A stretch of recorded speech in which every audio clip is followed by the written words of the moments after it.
Hello and welcome to this presentation. My name's Tom Breeze and I'm a Senior Lecturer in Initial Teacher Education here at Cardiff Metropolitan University, and I'm the Programme Leader for PGCE Secondary Music, which means I've been doing a lot of work recently in relation to curriculum design, the new curriculum for Wales, and the implications for both my own subject discipline and the constituent disciplines of the Expressive Arts AOLE.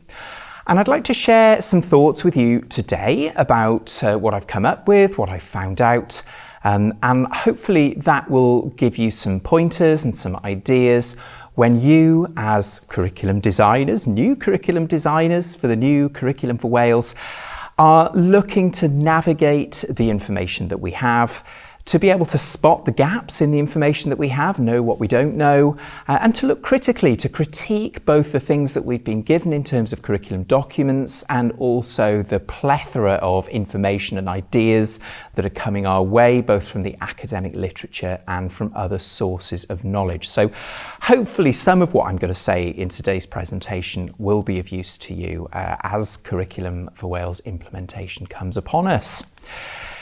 Lots of what I'm going to talk to you about today has been connected with the brilliant work that the regional consortia and Central South in particular have been doing in terms of the curriculum design professional learning support that they've given, and particularly things that they've done with Lucy Crean, the best-selling education author who's talked about middle tier curriculum design and who was involved in some professional learning which happened earlier on this academic year. You can find an interview that I did with my colleague Emma Thayer with Lucy Crean on the podcast that I co-present, Emma and Tom Talk Teaching, and there's lots of materials from the professional learning that Lucy Crean was involved with Central South and the other regional consortia, which are available. And I would definitely urge you to look at that, because a lot of what Lucy says is really pertinent and also really accessible, really easy to understand, and she comes from a position of knowing a lot about international education systems and curriculum reform and curriculum design. What I want to do today is to share some findings from research and practice that I've been involved with.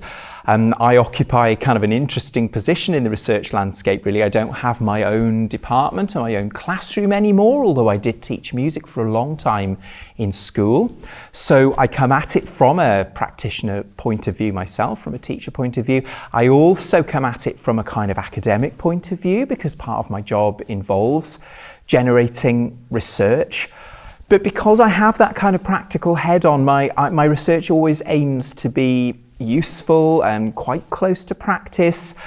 To be honest, when aspects of the new curriculum, the Donaldson report and that sort of thing was dropping, I was doing what probably a lot of you are doing, which is just jumping in and trying stuff out practically with my student teachers.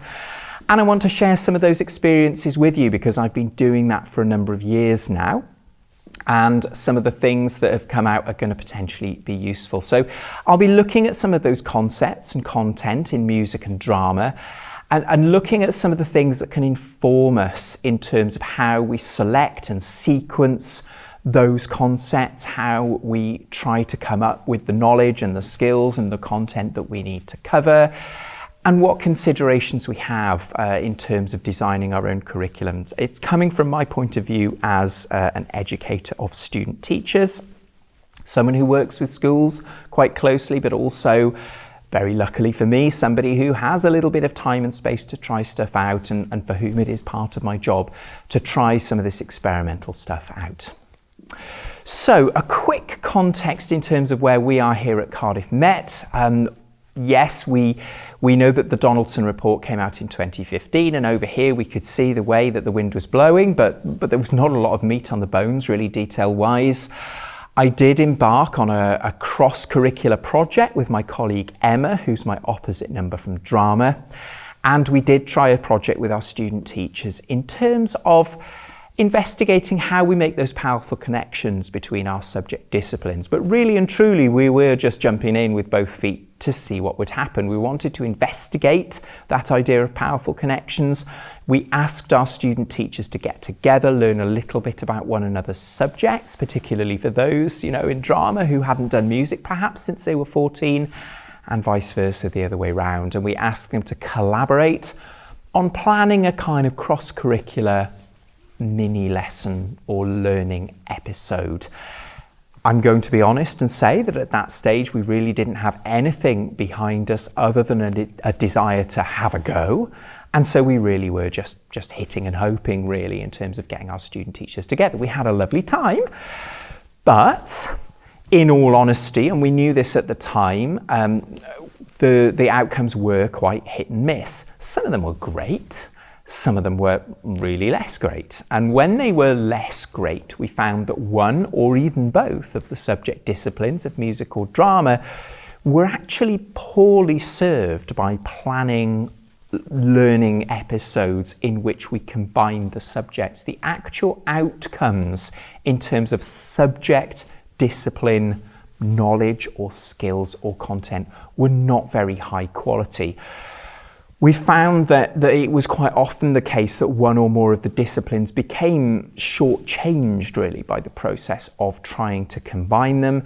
And we realised that we hadn't given those student teachers the information that they needed in order to make success more likely. They were working in a kind of box labelled bring our subjects closer together, but we hadn't given them what they needed to kind of land in the parts of that big box that allowed high quality outcomes for both subject disciplines.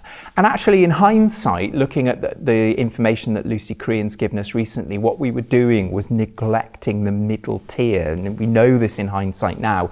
At the time really we only knew that the outcomes were really not good enough and they were not guaranteed or nearly guaranteed to be of good quality. And we needed to do something about that in order to support our student teachers. So, being the good little academics that we are and trying to model good practice to our student teachers, we turned to literature and we carried out a literature review specifically to help us find out what was out there in terms of cross-curricular pedagogies in the expressive arts. And what we were really looking for was some clues in terms of what would bring us more likely better outcomes. And we've presented the results of that literature review widely in conferences and webinars and lectures and things like that. So I'm not going to go in huge detail into that. I'm just going to kind of skip to the good bit at the end where we had our findings, because what happened was that after reviewing a large amount of literature, we found that some of them did define approaches to combining subject disciplines. In the expressive arts, remember, we were looking at the expressive arts specifically. We were not really interested in looking more widely at that point. They defined them and they also gave us some clues as to how effective they were. So really, we zeroed in on that in our process and thought, well, this could give us some clues about some approaches that might be better than other approaches. Here is a graphic that shows that some of these articles, they're the black ones along the top, actually named and described approaches to combining the expressive arts disciplines. And you can see they had all sorts of exciting names, which are in the white boxes underneath. Some of the articles mentioned lots of different approaches and some not so many. But what we found immediately was that there were common features between those cross-curricular approaches. And you can see I've added the colour coding on the graphic now. You can see that kind of the pink ones were very similar. They had things in common. The orange ones were very similar. So they had things in common. And it allowed us to realise that there were 4 different broad approaches which we could see coming more than once in the literature. And so we kind of sorted them out in this way that you can see now on the graphic, that they were given different names, but as far as we were concerned, they were similar enough to sort them out and put them together.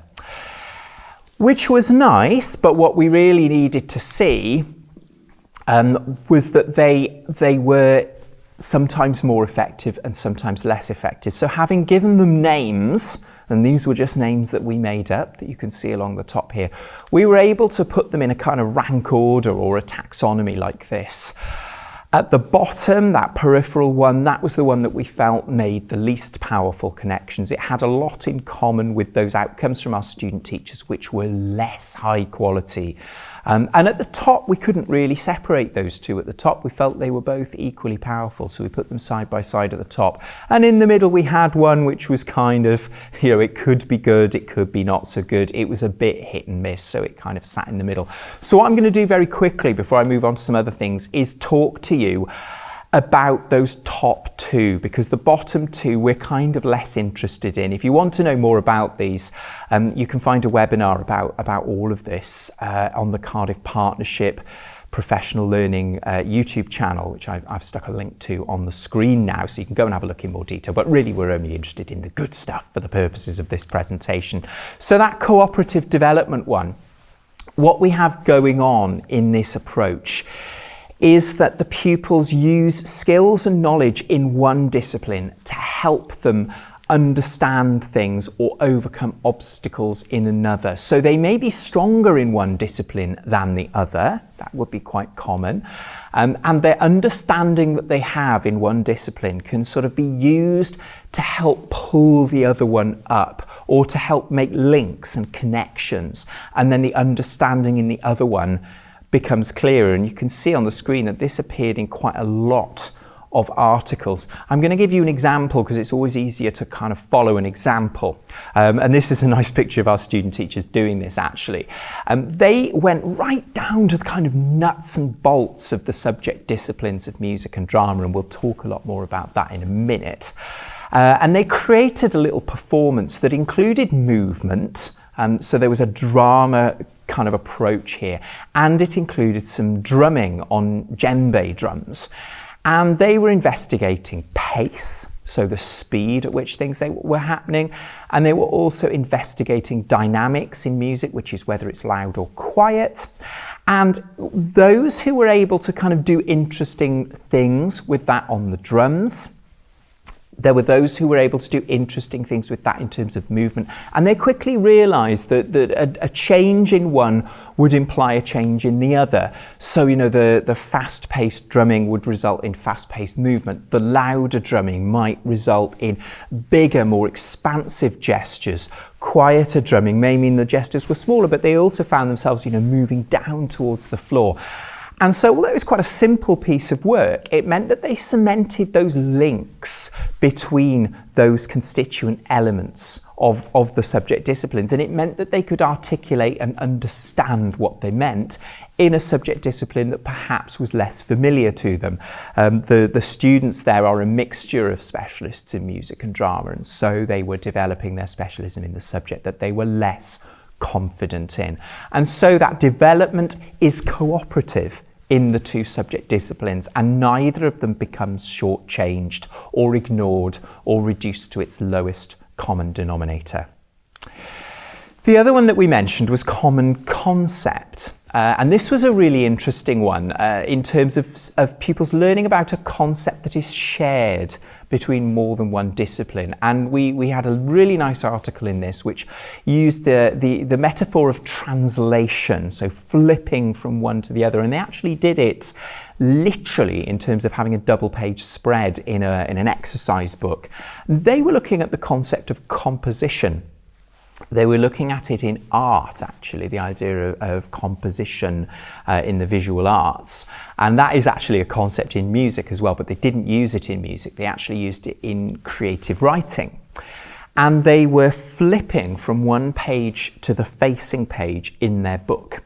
And they were doing a composition in art on the one page, and they were also doing composition in creative writing in another.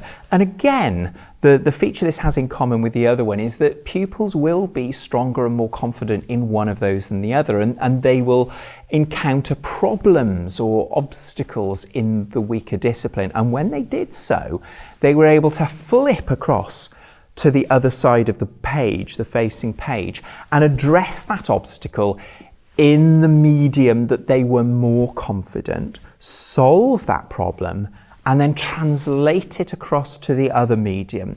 And so there was this flipping, this translation, this bi-directional movement between these two forms going on the same double page spread. And that allowed them to make incremental progress in those two disciplines. And so you had translation going on there, You had the pupils playing to their strengths, but you didn't shortchange one discipline. You used a discipline to help another discipline, and you had this cooperative effect again, but it was this metaphor of translation. It was a really interesting piece of work. So there you can see the explanation on the screen there, in which they're making progress in both disciplines and using their individual strengths to improve in the discipline in which they're weaker. And so we found that was a really nice approach. So having done that, we were back with our students again. In fact, by this stage, I think we were 2 years later with our students. We're up to 2019 now with the students. And we realised that we couldn't neglect those subject disciplines as being the foundation of good and powerful connections between them. And so we brought our subject specialists together, and we asked them to consider their elements of their subjects, and we'll talk loads about that again in a minute, and to consider what they thought about them. We always ask our student teachers to be critical, to not take things at face value, to discuss those elements, see if they felt there were any that were missing or any that they didn't agree were a good addition to the list. And then we ask them to combine them in cross-curricular contexts using a Venn diagram, and we'll have a look at that diagram in a moment. It says breakout group task at the top, not because I'm asking you to go and do breakout group, but this was the task that we actually set our students. This is a slide that I've taken out from one of our sessions. We asked for potential for powerful connections, and also the consideration of potentially kind of forced or artificial connections, by looking at the common concepts that unite or divide us. And we were actually working with art specialists as well here, so drama, music and art. And we looked at this Venn diagram here, and we said, okay, if there is a word that only exists and can only really be understood in one subject discipline, put it sort of over towards the edge of the diagrams, purely in the one subject discipline. You might also consider that there are things that have potential connections, things that have a similar word, but actually they don't mean quite the same thing. There are nuances there between the disciplines. And actually, in a way, those are the ones that have the most fertile ground for interesting connections, because the connection is potential, but there's learning and work and dialogue that needs to be done to make that link. Those are actually kind of the more interesting ones. We'll have a look at an example in a moment. And then look at the ones where they basically mean exactly the same thing. We understand them in different subject contexts, but as the same thing. So let's have a look at some examples, because as I said before, it's always good to look at an example. The word proxemics pretty much just exists in a drama context. I mean, there's an interesting conversation to be had about where it could work in the visual arts, but really it's very much owned and operated by the drama world, proxemics.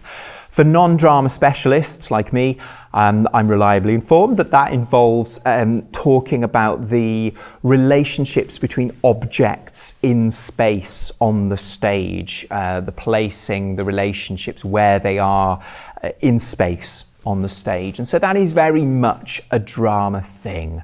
It certainly doesn't have an existence in music. And you could argue there's some stuff going on there in art, but really and truly it is very much a drama thing. Texture, on the other hand, has a possible connection because those words exist in art and also in music, but they do mean different things. For art, texture to do with the kind of surface nature of an object, the sort of look of that surface, shiny or rough, and patterns and things like that. Whereas in music, texture is to do with how many lines of music are going on at a time. We will describe a texture as thick or thin. Thin if perhaps there's only one or two things going on at once. Thick if there's many lines of music happening at the same time. So although we use the same word, they do have a difference there, and the connection is possible, but you'd have to do a bit of work to get there. And then the same definition, the word tempo is understood in very much the same way in both music and drama as a word meaning, the speed at which something is happening, and that changes in tempo will tend to have a similar kind of connotation whether we're working in music and drama. So the connections are very, very clear. Let's have a quick look at these key concepts now, particularly the ones that have come down to us in the published curriculum documents that came down in 2020. For drama, it's quite interesting, and this was something that I learned through working closely with my drama colleague Emma, that drama has never been a national curriculum subject up to this point. And that's a really interesting thing to know about drama as a subject, because it has always had to justify its place in the curriculum, and drama practitioners have, to an extent, always had to be curriculum designers because they're not working from a curriculum document. They have create, perform and respond as kind of key concepts that they work in. And those of us who have curriculum documents will find that those are concepts that we're quite familiar with, and that those creating, performing and responding activities transfer across genres, style and form. The question at the bottom of the graphic there, do you agree with the list, is always a really interesting question to ask our student teachers, and it's also an interesting question to ask yourself when you're considering your curriculum. Let's take a little look at the drama curriculum document here and the bullet points that you get when you drill down into the detail of the subject disciplines. We get some bullet points there, and there are some great things there, but there are also some issues there. For a start, that first bullet point is really quite disorganized in terms of the fact that it's not really one category of thing. You have got things that you would consider the elements or the nuts and bolts of drama, things like movement and proxemics, which we mentioned earlier. But you've also got kind of job roles in drama as well. You've got, hair, makeup, costume, and stage management, things like that. So it's quite a difficult list to wrap your head around, really, because it's got many different things, writing and stage management, along with the nuts and bolts of drama. And then the second bullet point, you've got a nice list of forms there, but it is a little bit problematic in terms of the fact that it's quite heavily weighted towards a European Western tradition of drama. There's not much room there for a much wider kind of worldwide global view of drama forms. And so there's some questions that need to be asked there about what is said and what is not said in that list in the curriculum documents. And of course, it's not intended to be an exhaustive list, and we are intended to move beyond those lists. But when you put something on a list and when you don't put something on a list, there is an unspoken thing going on there, and it needs to be looked at and it needs to be interrogated. Similarly for music, actually. Now, music has been a curriculum subject ever since the national curriculum came in, and very interestingly in Wales, it's always been different from the English curriculum. Even pre-devolution in 1999, the curriculum document for music in Wales was different from the English one, and that's a whole interesting history that's interesting to look into, but we don't have time to do right now. There are 8 musical elements in the outgoing, the 2008 curriculum, and they are very, very useful as kind of nuts and bolts components that make music what it is. They're very useful for describing how music does what it does. There are 13 in the new curriculum of what we might consider elements when we drill down into the disciplinary stuff. We'll have a look at those in a minute. Whereas drama has create, perform and respond, we've got perform, compose and appraise, which goes all the way back. I mean, it goes back decades to kind of 1979, early 1980s, and the work of Keith Swanwick. And music in the classroom has worked around a kind of settled conception of the subject as a holistic, practical subject that you learn by doing. It didn't have to end up like that. You know, there is music appreciation, music theory, some quite sort of technical stuff that didn't find its way into the curriculum documents, and music is very much conceived as a holistic, practical subject, and that is because of the work of Swanwick that's never really been seriously challenged since it was brought in at that time, around about the turn of the 80s, which is kind of interesting in itself. And again, we ask ourselves, we ask our students, we ask ourselves, do we agree with that list? And if we have a look at the list, we find, well, the first thing to say is that if we are trying to find these connections between our subject disciplines, it's kind of unhelpful that the bullet points don't marry up. Drama had that one massive kind of pile of slightly disorganized stuff, and then that list of forms, We've got 3 bullet points, so already we've got a mismatch. We can't draw these instant connections between our documents. The top one is what I would call our musical elements, and actually, they're quite handy. I don't have a huge problem myself with that list. It's quite useful. The bottom list is almost kind of an unpacking of that perform, compose and appraise thing, and it kind of shows you different possibilities, and it sort of nods to some modern ways of doing music, and that's kind of great. Where I have a real kind of problem personally with this list is the middle one, because similarly to the drama one, we've got a list of forms here, for musical kind of structures and forms. And again, it's not an exhaustive list. It's not intended to be an exhaustive list, but somebody has picked the ones that go on the list, and they are pretty much, without exception, drawn from the Western classical tradition of music. Why do I have a problem with that? Well, I mean, firstly, it's a bit worrying in terms of trying to be outward looking and global and diverse and not to default to that kind of white Western European tradition.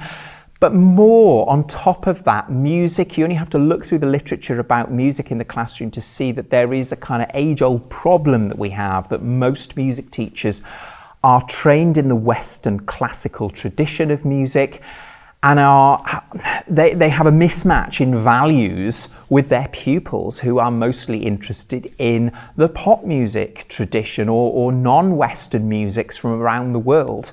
And there's a gap there which causes a bit of a problem for us in the subject. And so it's kind of difficult to justify that in picking the things to go in our non-exhaustive list. We've gone and reinforced exactly that by picking a middle bullet point there that signposts us firmly back towards the Western European classical tradition. So I find myself asking some critical questions about that list, which is fine and good, and that's what we need to do with these curriculum documents. We need to not take them at face value, use them as a starting point for a really interesting and stimulating discussion.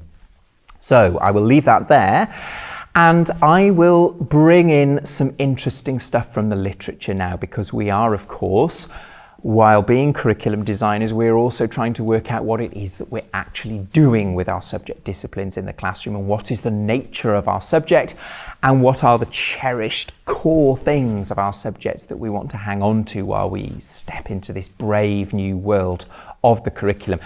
And I find the work of Carl Mayton really interesting, because what he does in his writing is really nail down some vital stuff about our subjects that we kind of know. We know them in our heart as teachers, but it's always kind of really nice to have this stuff nailed down in a way that kind of shows it to us and shows us that we are doing this stuff. And I really liked his concept of semantic gravity and semantic density when we're trying to work out what we do as teachers with subject content and knowledge and skills. So we're going to have a look at these now separately, gravity and density, and kind of see what it is that we do as teachers with concepts.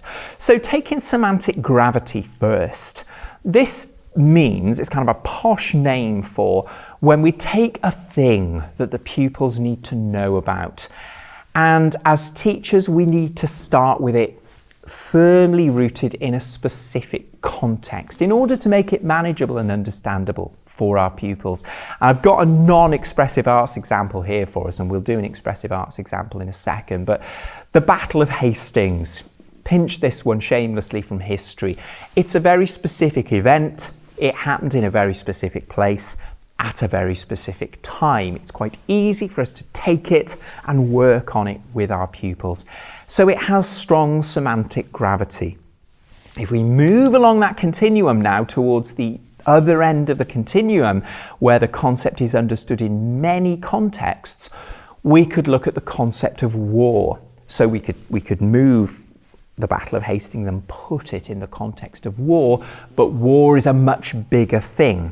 We can't really bite off war and deal with it in the same way as we can deal with the Battle of Hastings. And so we'll probably take many things in strong semantic gravity and kind of move them across to this much weaker thing of war in order to help the pupils understand it. So that's how very specific things then move across to be understood in that much wider context. Let's look at semantic density now, which kind of works in the other direction. If something has weak semantic density, it's only understood in terms of a very few meanings. So let's take gold. Again, let's take a non-expressive arts example so that we're kind of getting out and about a little bit. We might only understand it in terms of one meaning, which is that it's a metal, a shiny metal. Gold is a shiny metal. We only understand it in terms of that one meaning. We can connect it to that one kind of meaning. If we start moving along our continuum a bit, let's give it a few more meanings. Let's strengthen its density, its semantic density. Well, we'll stick within a kind of sciencey area for this. Yes, it's a metal. We've also now got the fact that it's a solid at room temperature. We've got the fact that it's a good conductor of electricity. We might know its melting point. We might know its symbol in the periodic table of elements, its molecular structure. Suddenly we understand gold in a wider range of meanings, which allows us to kind of understand it in more ways. But we could give it even stronger semantic density. We could give it even more meanings. And now we're moving outside of the science subject domain, and we're giving it some more kind of metaphorical meanings or some implied meanings. If you win gold, it means you came first. If you are a bit sort of blingy, you know, the sort of slightly tasteless kind of blingy idea of gold, sort of dripping with gold, and you perhaps being a little bit vulgar. The idea of fool's gold, the saying, you know, all that glistens is not gold. There's so many other meanings of the word gold, and all of a sudden, we've got a lot more kind of interesting and multi-layered and metaphorical meanings. But we wouldn't start there with our pupils. We would probably start with that weaker, that fewer series of meanings and move our way along. Let's get back into our comfort zone a little bit and consider this in terms of our own expressive arts AOLE. We might look at the play Romeo and Juliet. We might understand that in its very specific context. It's a particular play. We might know that in that very specific context. But as we move along that continuum, we can look at it in terms of that wider kind of conceptual area of Shakespearean tragedy, a very specific kind of form, but there's more than one play in there that we could look at. And moving along even further, we could look at tragedy in terms of a much wider form. So we might take that manageable thing of Romeo and Juliet, and eventually we might be placing it in that much wider context, understanding Romeo and Juliet in the wider context of tragedy. Looking at a drama example of semantic density in terms of the number of meanings it might have, we might look at movement, and we might understand it in terms of that meaning that it reflects action and character.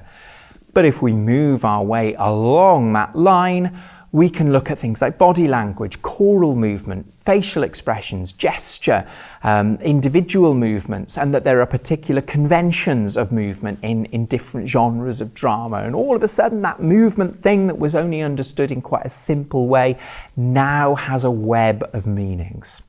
What does this mean for us as teachers? Well, it means that as teachers, we take difficult concepts. We do this every day. We take difficult concepts and we reduce them to simple forms that pupils can understand. We place them in a context so that they can be understood by pupils. But importantly, we don't leave the pupils there. And Carl Mayton in his article does this really nicely. He shows a sort of movement down to a simple form. We don't leave the pupils there. We then move them back up again. We take them back out of their context and we encourage the pupils to transfer them into different contexts and independently identifying the concepts in really complex artistic products. This is what we do every day. And it's interesting to be able to kind of isolate it and understand it and give it a name and see what we're doing. The work of Carl Mayton is really interesting, and he's written some really interesting stuff also about the nature of subjects and perceptions of subjects and how pupils see them and what's important in them and what you need in order to succeed in them.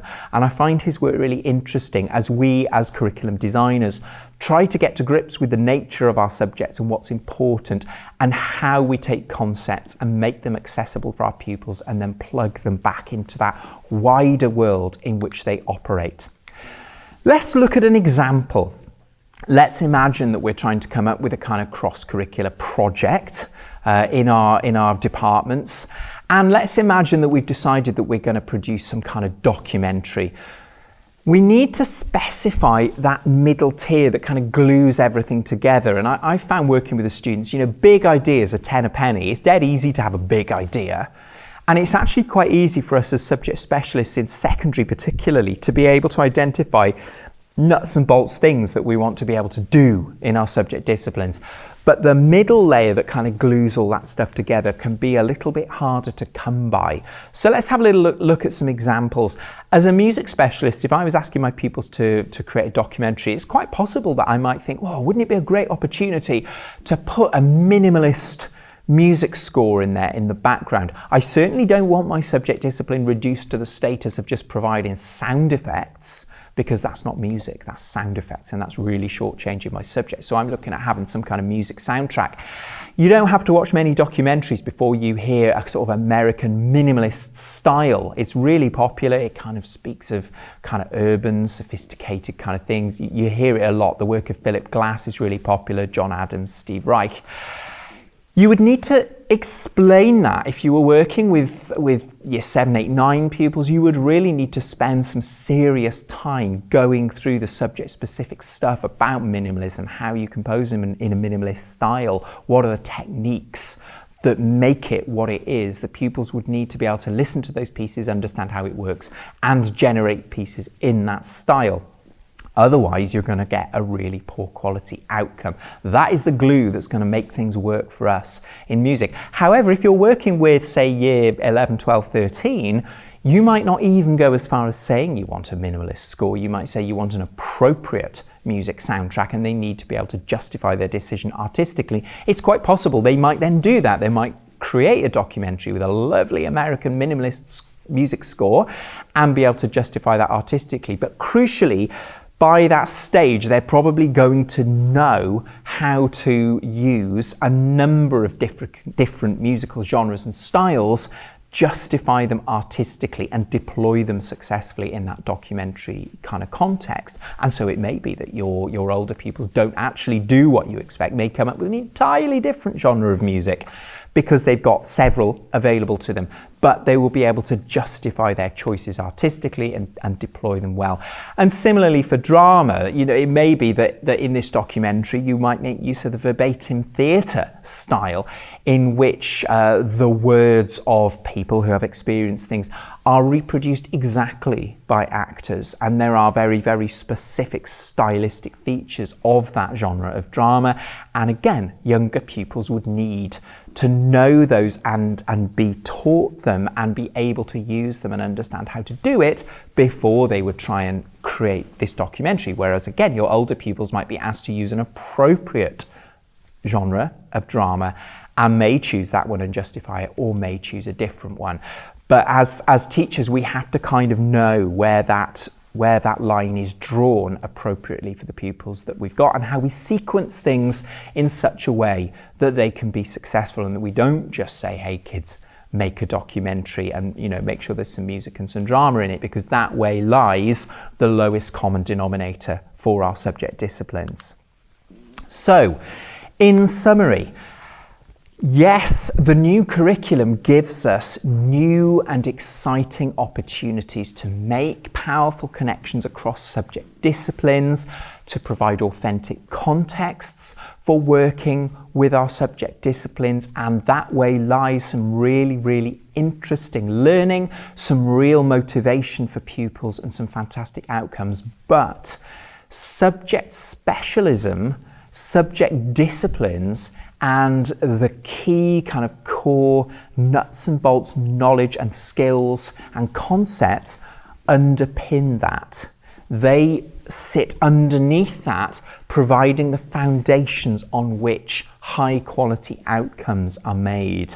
And approaches to creating those powerful connections need to be used in a way which make it more likely that subject disciplines will be developed and not shortchanged, and that they draw upon that foundation. So it's not a done deal. It's not a given that combining subjects in the way that the new curriculum calls upon is going to result in good outcomes. There is careful thought, and there is foundation underneath there, and subject disciplines are at the heart of that. We can't neglect that middle tier glue. We can sit and have big ideas all day long. They're 10 a penny. It's loads of fun. We as subject specialists, particularly in secondary, know and can lay out the kind of nuts and bolts of what our subject is about. The difficult bit is gluing those two things together in the middle, and that's where the really tricky thinking comes, and that's where we need to use concepts like semantic density, semantic gravity to help us understand what we're doing with concepts and how we're unpacking them and making them accessible and then moving them back up and making them transferable. We're zooming in and out of these concepts in a really complex way, and what we do as teachers is really complex and really interesting. And going back to those lists that I was looking at, those lists of bullet points, beware of lists. You will be furnished with lists, you will find lists, you will crave lists probably, because we're all working in an uncertain world, which is fine, but beware of them and be critical of them and be questioning of them. Beware of canons, by which I mean, the lists of great music or great drama or, absolute must-have things in our subject. Question them, critique them, ask whether, if they're working beautifully in the school down the road, whether they're going to work beautifully for you, because they may not for all sorts of reasons. Be critical of folk pedagogies, which is a great term which comes from various parts of the literature. It's this idea that there are things that are in everybody's scheme of work and nobody quite knows why. For music, it's always the blues. Everybody's always done a unit of work on blues. Nobody quite knows why. Beware of that. Beware of doing it because it's the done thing. Know why you're doing stuff, know what the point of it is, and know how it's going to underpin your curriculum. And then just to kind of close, because I talked at the beginning about an ongoing learning process that I've had here in the university with my colleagues, Emma Thayer, and also my colleague Viv John, who's done a lot of work, Dr. Viv John, on this. This is the guiding quote which has underpinned everything that we've done. Cross-curricular approaches are about synthesizing ideas, but this should not be done in a way that destroys the cherished ideas and ways of thinking that every subject contains, and subject is in italics in the original quote, and that backs up the point that I make, that we come from subject and we come to combine our subjects with others from a place of deep respect for the cherished ideas and the important ways of thinking which are encapsulated in those other subjects. And actually, it's been a very enriching experience to come to understand the cherished ideas of drama and of art, because I didn't know what they were. And it's very easy to fall into cliched ideas about subjects. We've all got them. We can all wind up our colleagues with them. But actually discovering those cherished ideas and ways of thinking is very enriching professionally, and being respectful and mindful of those when designing our curriculums and the points at which we intersect with other subject disciplines, it makes it more likely that the subject disciplines will underpin those exciting learning experiences in a positive way and not be shortchanged or left behind. So lots to think about there. There's some references there on the screen for anybody who wants to find some of the things that underpinned what I've been talking about today. But I hope somewhere in there there's something that sparked off a topic of conversation or a line of thought or an investigation or an inquiry in your own particular context. I hope you found it useful. Thank you for listening, and good luck.